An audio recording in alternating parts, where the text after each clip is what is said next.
ஒரு பேரு The King சென்னைக்கு வராரு. மறைக்காயா. யார் இவர்? Purity you can feel. Intention you can carry.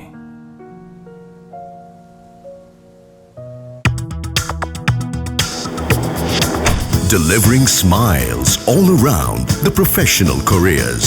Reach us to reach them.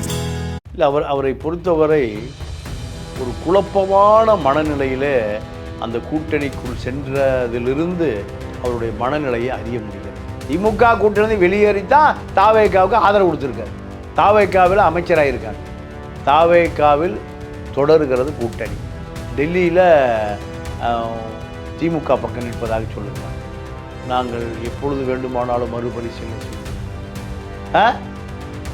அப்புறம் அமைச்சரவையிலிருந்து வெளியேறுவது தான் அர்த்தம். உடனடியாக இந்த பேட்டி வெளியான உடனே ஆதவ அர்ஜுனா திருமாவுக்கு தொடர்பு கொண்டார். என்னென்ன இப்படி சொல்லியிருக்கீங்க அப்படின்னு. ஆம், ஆளூர் ஷானவாஸ் எப்பொழுது வேண்டுமானாலும் திமுகவுக்கு தாவ தயார். பனையூர் பாபு தாவி விட்டார். இப்போ தாவியதற்கும் கோபம் இல்லை, தாவ போவதற்கும் கோபம் இல்லை. என்ன காரணம்? நீங்கள் தேர்தலுக்கு முன்பு நடந்த சோபா அரசியல், பெட்டி அரசியல், இதை பனையூர் பாபே சொல்லுவார். பனையூர் பாபு யார்? விசிகா. இதை தெரிந்து கொண்ட திருமா, இல்லை நான் திமுக பக்கம்தான் இருக்கேன், தயவுசெய்து பெட்டி அரசியலை, சோபா அரசியலை அவிழ்த்து விடாதீர்கள். நாங்கள் திமுகவுடைய ஸ்லீப்பர் செல், திமுகவுடைய பி டீம்.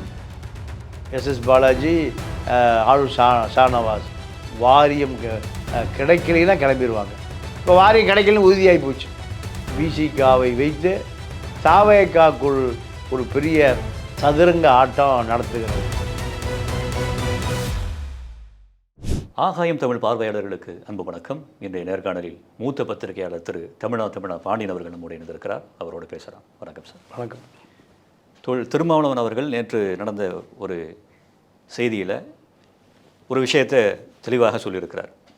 அவருடைய தாவைக்காவோட கூட்டணி வைப்பதற்கு முன்பாக விஜய் ஆர்எஸ்எஸ் பிள்ளை என்றெல்லாம் விமர்சித்த அவர் இப்போது பேட்டியில் அவர் முக்கியமான ஒரு விஷயத்தை கூடிட்டு சொல்லியிருக்கிறாரு. அவசியப்பட்டால் நாங்கள் தாவைக்காவினருந்தும் வெளியேறுவோம், வாபஸ் வாங்குறது எங்களுக்கு எந்த ஆட்சேபனையும் இல்லைங்கிற மாதிரியான ஒரு கருத்தை பதிவிட்டிருக்கிறார். இது எப்படி பார்க்குறீங்க?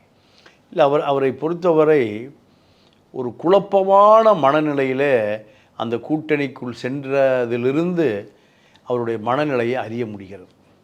நீங்கள் இந்தியா கூட்டணிக்கு டெல்லிக்கு போனவர் காங்கிரஸ் திமுகவுக்கு துரோகம் செய்து விட்டதுன்னு டெல்லியில் பத்திரிகையாளரை சந்திக்கிறார். திமுகவே அதை பற்றி வருத்தப்படலை, திமுகவே அதை பற்றி கவலைப்படலை. திமுகவே நீங்கள் அந்த இந்தியா கூட்டணியில் ஸ்டாலின் கலந்துக்கல. ஆனால் இவர் திமுகவுக்காக வரிந்து கட்டி திமுகவிற்கு காங்கிரஸ் துரோகம் செய்து விட்டது. இது என்னால் ஏற்றுக்கொள்ள முடியவில்லை. இப்போ இவர் திமுக கூட்டணியில் இருக்காரா தாவேகா கூட்டணியில் இருக்காரா என்பதே தெரியல.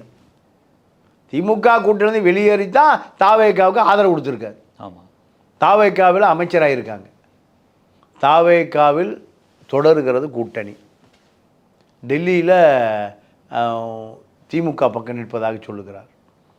நேற்று நடந்த புதிய தலைமுறை கூட்டணி கட்சி தலைவர்கள், அதாவது கம்யூனிஸ்ட் கலந்துக்கிறாங்க, விசிகாவும் கலந்துக்குது. அப்போ அது நெறியாளர் கேட்ட கேள்விக்கு நாங்கள் எப்பொழுது வேண்டுமானாலும் மறுபரிசீலனை செய்வோம். அப்புறம் அமைச்சரவையிலிருந்து வெளியேறுவது தானே அர்த்தம். உடனடியாக இந்த பேட்டி வெளியான உடனே ஆதவ அர்ஜுனா திருமாவுக்கு தொடர்பு கொள்கிறார். என்னென்ன இப்படி சொல்லியிருக்கீங்க அப்படின்னு. ஆம், நாங்கள் கூட்டணி அரசை கண்காணித்து கொண்டு இருக்கிறோம். கூட்டணி அரசில் தவறு நேர்ந்தால் நாங்கள் தட்டி கேட்க தயங்க மாட்டோம். இதுதான் எங்கள் கொள்கை. ஆதவ அர்ஜுனாட்ட சொல்கிறார். கம்யூனிஸ்டுகள் என்ன சொல்கிறாங்க? நாங்கள் கூட்டணிக்குள்ளே இல்லை, அமைச்சராகவும் இல்லை. அதனால் நாங்கள் எப்போது வேண்டுமானாலும் இந்த தாவேக அரசுடைய தவறுகளை தட்டி கேட்போம், குட்டி கேட்போம். இப்போ அமைச்சரவைக்குள் இருந்து எப்படி தட்டி கேட்க முடியும்? அமைச்சர் அப்போது இதுக்கு என்ன பதில்னா, ஏன் இந்த கேள்வி உருவாச்சுன்னா, திமுகவுக்கு இன்னும் விசுவாசமாக இருக்கும். மறைமுக விசுவாசம். திமுகவை கண்டு நாங்கள் அஞ்சுகிறோம், திமுகவுக்கு பயப்படுறோம். ஏன்? திமுக விசிகாவிலேருந்து பனையூர் பாபை எடுத்திருக்கு, அப்பவும் கோபம் வரலையே. ஆளூர் ஷானவாஸ் எப்பொழுது வேண்டுமானாலும் திமுகவுக்கு தாவ தயார். பனையூர் பாபு தாவி விட்டார். இப்போ தாவியதற்கும் கோபம் இல்லை, தாவ போவதற்கும் கோபம் இல்லை. என்ன காரணம்? நீங்கள் தேர்தலுக்கு முன்பு நடந்த சோபா அரசியல், பெட்டி அரசியல், இதை பனையூர் பாபே சொல்லுவார். திமுக சொன்னால் தானே கோபம் வரும் உங்களுக்கு. பனையூர் பாபு யார்? விசிகா. விசிகாவை ரகசியங்களை சொன்னால் மக்கள் நம்புவாங்கள்ல.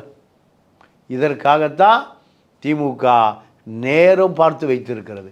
இதை தெரிந்து கொண்ட திருமா, இல்லை நான் திமுக பக்கம்தான் இருக்கேன், தயவுசெய்து பெட்டி அரசியலை, சோபா அரசியலை அவிழ்த்து விடாதீர்கள். அப்படி என்றால் ஒரு முக்கியமான ஒரு அமைச்சரவை தாவேக அரசு அவருக்கு கொடுத்துருக்குது. அப்போ அது பறிபோகிறதுக்கான வாய்ப்புகள் இருக்க தானே செய்யும். இல்லை, அது இந்த பதிலை சொல்லும்போதே அந்த பதிலுக்கு விடை கிடைச்சிருத. நீங்கள் தட்டி கேட்டீங்க, வாபஸ் வாங்கினீங்கன்னா அமைச்சர் பதவி திறந்துருவாங்க. அதுதான் அதுக்குள்ளே பொதிந்து கிடக்கிற உள்ள அர்த்தம். அதுதான் அமைச்சரவை. திமுகவினுடைய உருட்டல் மிரட்டலுக்கு தாவேக்காவிலிருந்து அமைச்சரை கூட நாங்கள் வாபஸ் வாங்க தயார். ஆனால் தயவுசெய்து எங்களை பற்றி எந்த ரகசியங்களையும், புட்டி அரசியலையும் சோபா அரசியலையும் சொல்லிவிடாதீர்கள். இதுதான் திமுகவுக்கு அவர் சொல்லுகிற நேரடியான பதில். தாவேக்காவுக்கு சொல்லுகிற மறைமுகமான பதில், நாங்கள் இன்னும் திமுகவுடைய விசுவாசிகளாக தாவேக்காவில் இணைந்திருக்கிறோம். எப்பொழுது வேண்டுமானாலும் உங்களை கண்காணித்து கொண்டு இருக்கிறோம். நாங்கள் திமுகவுடைய ஸ்லீப்பர் செல், திமுகவுடைய பி டீம். கேபினெட்டில் நடக்கிறத பூரா நாங்கள் திமுகவை சொல்லிடுவோம். கேபினெட்டு தான் முடிவெடுக்கணும் இல்லையா? ஆமாம். அப்போ கேபினெட்டில் நடக்கிற எல்லா விஷயங்களையும் யாருக்கு சொல்லுவோம்? திமுகவுக்கு சொல்லுவோம். நாங்கள் உங்களுக்கு விசுவாசி அல்ல, நாங்கள் திமுகவை தான் விசுவாசி. திமுகவினுடைய கொடுக்கப்பட்ட கோடிகளில் தான் செலவு செய்தால் நாங்கள் வெற்றி பெற்று இருக்கிறோம். ஆகையால் நாங்கள் முதல் வாய்ப்பு திமுகவுக்கு, இரண்டாவது வாய்ப்பு தாவேக்காவுக்கு. இதுதான் அவருடைய நிலைப்பாட்டினுடைய உண்மை நிலை. இப்போ திமுக ஆளூர் ஷானவாஸை எப்படியும் ஒரு 15 நாட்களுக்குள் இழுத்துவிடும். ஏன்? இப்போ ஆளூர் ஷானவாஸ் ஏன் வெயிட் பண்ணிட்டு இருக்காருன்னா, வாரியம் கிடைக்கும், அதற்கான தூண்டில் போடப்பட்டு வாரியம் கிடைக்கும். ஆளூர் ஷானவாஸுக்கு ஒரு வாரியம், சிந்தனை செல்வனுக்கு ஒரு வாரியம். 2 வாரியத்துக்காக ஆளூர் ஷானவாஸ் காத்து கொண்டு இருக்கிறார். ஆனால் இப்படி சொன்ன பிறகு வாரியம் எப்படி கிடைக்கும்? நீங்கள் தாவேக்காவுக்கு விசுவாசி அல்ல, எப்போது வேண்டுமானால் ஆட்சியை கவிழ்ப்பீர்கள்னா உங்களுக்கு எப்படி வாரியம் கொடுப்பாங்க? வாரியம் வாய்ப்பே இல்லை. வாய்ப்பு இல்லாத வாரியத்துக்காக ஆளூர் ஷானவாஸ் பிசிகாவில் இருப்பாரா? இருக்க மாட்டார். அப்போது பிசிகாவோட இரண்டாவது செங்கல் யார்? ஆளூர் ஷானவாஸ். முதல் செங்கல் பனையூர் பாபு. அப்போ பனையூர் பாபும் ஆளூர் ஷானவாசும் 2 செங்கல்கள். விசிகா கட்டடத்திலிருந்து 2 செங்கல்கள் உருவினால் கட்டடம் ஆடி போயிடும். இதை அடுத்து எப்பொழுது வேண்டுமானாலும் எஸ்எஸ் பாலாஜி பயணப்படலாம். எங்கே? திமுகவுக்கு. அவர் வாரியம் எதிர்பார்த்துட்டு இருக்கார். அவருக்கு வாரியம் இல்லைன்னா அவரும் கிளம்பிடுவார். அப்போ 3வது செங்கல் எப்படி? அந்த 4 எம்எல்ஏக்கள் பனையூர் பாபு, ஆளூர் ஷானவாஸ், எஸ்எஸ் பாலாஜி, சிந்தனை செல்வன். சிந்தனை செல்வனை தவிர 3 செங்கல், எஸ்எஸ் பாலாஜி, ஆளூர் ஷானவாஸ். வாரியம் கிடைக்கலைன்னா கிளம்பிடுவாங்க. இப்போ வாரியம் கிடைக்கலன்னு உறுதியாகி போச்சு. ஏன்? நாங்கள் வாபஸ் வாங்கணும்னு தலைவர் சொன்ன பிறகு எப்படி உங்களுக்கு இது வாரியம் கொடுப்பாங்க? இதுதான் விசிகாவினுடைய இன்றைய நிலை. திமுக விசிகாவை வைத்து தாவேகாக்குள் ஒரு பெரிய சதுரங்க ஆட்டம் நடத்துகிறது. இதையெல்லாம் பார்த்து கொண்டு இருக்க விசிகா தொண்டை விசிகாவிலிருந்து வெளியேறி எங்கே போயிட்டுருக்கான்? தாவேகாவுக்கு போயிட்டுருக்கான். தாவேகாவுடைய அத்தனை டேட்டாக்களும் துணை பொதுச் செயலாளராக ஆதவ் அர்ஜுனா இருந்த காலத்தில் அத்தனையும் அவர் எடுத்துகிட்டு போயிட்டார். தாவேகாவினுடைய ஐடி விங் விசிகாவினுடைய நிர்வாகிகளை தொடர்பு கொண்டுகிட்டே இருக்கு, பேசிகிட்டே இருக்காங்க. நீங்கள் அங்கே இருக்கிறதுனால எந்த பிரயோஜனமும் இல்லை, இங்கே வாங்க, எம்எல்ஏ ஆகலாம், அமைச்சர் ஆகலாம், நாடாளுமன்ற உறுப்பினர் ஆகலாம், மேயர் ஆகலாம், சேர்மன் ஆகலாம். பதவி எவ்வளவோ காத்து கிடக்கு. உங்களுக்காக பெரிய பதவிகளை கொடுப்பதற்கு எங்கள் தளபதி தயாராக இருக்கார். தலித்துகள் இருக்க வேண்டிய இடமே இந்த தாவேகா கூட்டணி தான். திமுக கூட்டணி இத்தனை ஆண்டு காலம் இருந்து என்ன கண்ட பலன்? திமுக கூட்டணியில் நீடிப்பதை விட தாவேகாவோடு இணைந்து கொள்ளுங்கள்னு இப்போ விசிகா உடைக்கப்படும்.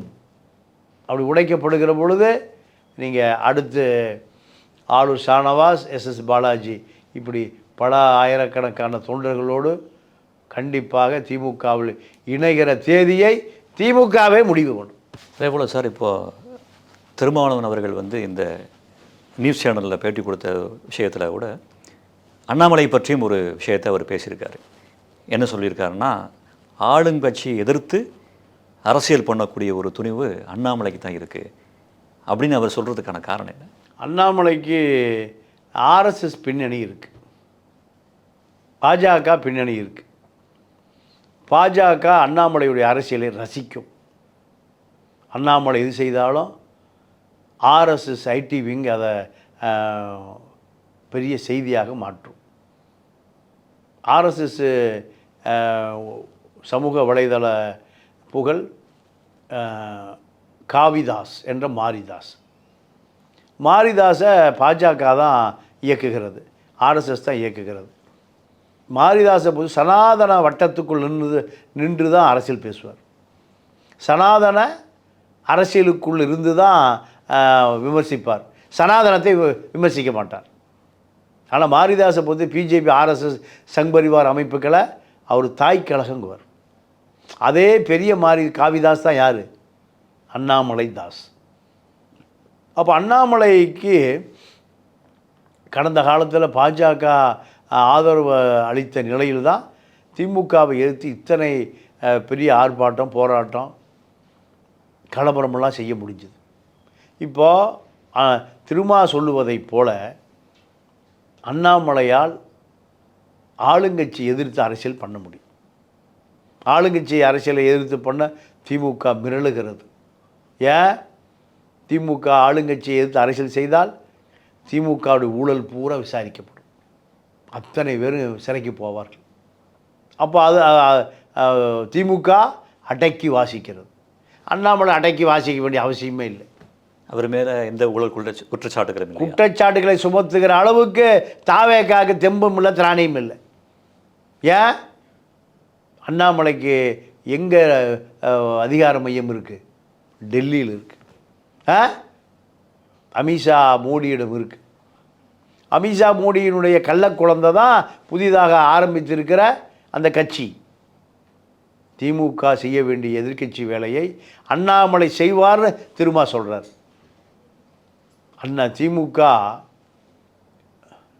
திமுக மீது நடவடிக்கை எடுக்கணும்னு தாவேகா விரும்பினால் முதல்ல 5 பேர் கைது செய்யப்படும். வேலு, ஏவா வேலு, நேரு, மூர்த்தி, செந்தில் பாலாஜி, சேகர் பாபு. என்ன காரணத்துக்காக இவங்கெல்லாம் கைது செய்யப்படாது? 5 பேர் தான் திமுகவினுடைய பில்லர்கள், தூண்கள். பல ஆயிரம் கோடி கொள்ளையடித்து தேர்தல் செலவு செய்த ஜாம்பவான்கள் இவர்கள் தான். இன்றைக்கி ஹெச்ஆர்என்சியில் ஊழல், பல ஆயிரம் கோடி ஊழல். வேலு ஹைவேஸில் பல ஆயிரம் கோடி ஊழல். பத்திரப்பதிவு துறையில் பல ஆயிரம் கோடி ஊழல். அதே போல் நேரு உள்ளாட்சியில் நீதிமன்றமே 1500 கோடி ஊழல் இருக்குது வழக்கு போட சொல்லி திமுக ஆட்சி காலத்திலே நீதிமன்றம் சொல்லுது. அப்போது செந்தில் பாலாஜி, மூர்த்தி, நேரு, வேலு, பாபு ஏன் ஆளுங்கட்சி வழக்கு போட அஞ்சுகிறது? நீங்கள் என்ன சொன்னீங்க? தீயாட்சி தூய ஆட்சி. நீங்கள் தூய ஆட்சி, அப்போ தீய ஆட்சி மீது நடவடிக்கை எடுத்து மக்கள் சொத்தை பூரா திருப்பி எடுக்கணும்ல, ஏன் எடுக்க மறுக்கிறீர்கள்? அதுக்கு ஏதோ காரணம் இருக்கா? நீங்கள் ஸ்டாலின் வீட்டுக்கு போனதுக்கு பின்னாடி ஏதாவது ரகசியம் இருக்கா? கால அவகாசம் வந்து எனக்கு கொடுங்கன்னு தானே கேட்டிருக்கிறாரு முதல்வர். நீங்கள் காவல்துறைக்கு போய் நடவடிக்கை எடுக்க சொல்லி புகார் கொடுத்தீங்கன்னா ஒரு 6 மாதம் கழித்து வாங்க, காலம் எனக்கு தேணும், இல்லை ஒரு 3 மாதங்க இப்படி சொல்லுமா காவல்துறை? கற்பழிச்சிட்டு இருக்காயா குற்றவாளி, பூட்டை உடச்சி திருடிட்டு இருக்கிறான். போலீஸ் என்ன பண்ணும்? அதிரடி விரைவு படை, ஸ்ட்ரைக்கிங் ஃபோர்ஸ் ஒன்று வச்சுருக்கா. உடனே கிளம்பி போய் என்ன பண்ணுவாங்க? குற்றவாளி கைது செய்யப்படுவான். அதுதான் அரசியலும். அதுதான் மக்கள் சொத்தை கொள்ளையடித்தவனை மக்கள் சொத்தை கைப்பற்றுவதற்கு காலம், நேரம், அவகாசம்லாம் எதுக்கு தேவை? நீங்கள் ஏதோ செய்கிறீர்கள், அது அவர்களுக்கு தெரியும். ஏன்னா அவர்கள் செய்ததை இப்பொழுது நீங்கள் செய்கிறீர்கள். அவர்கள் அடித்த கொள்ளையை நீங்கள் அடிக்கப் போகிறீர்கள், இல்லை அடிக்க முயற்சி செய்கிறீர்கள். மணல் மாஃபியா, மது மாஃபியா, மலைகள் மாஃபியா, இயற்கை வள மாஃபியா, எல்லா மாஃபியாவும் இங்கே இருக்கான். இந்த மாஃபியா பூரா எங்கே இருந்தான்? போன மாதம் எங்கே இருந்தான்? அங்கே இருந்தான். அவர்களுக்கு கோடி கோடியாக அடித்து கொடுத்துட்டு இருந்தான். இப்போ அவர்கள் அமைதியாக இருக்கிறார்களா, தொழிலை செய்கிறார்களா? அரசு தான் சொல்லணும். அப்போ அண்ணாமலை இந்த அரசை எதிர்ப்பான்னு திரும்ப சொல்கிறார். இவர்களுக்கெல்லாம் இதை எதிர்ப்பதற்கு தெம்பும் திராணியும் இல்லை. இதுதான் நிலைமை. முடிச்சுக்கலாமா? ஓகே.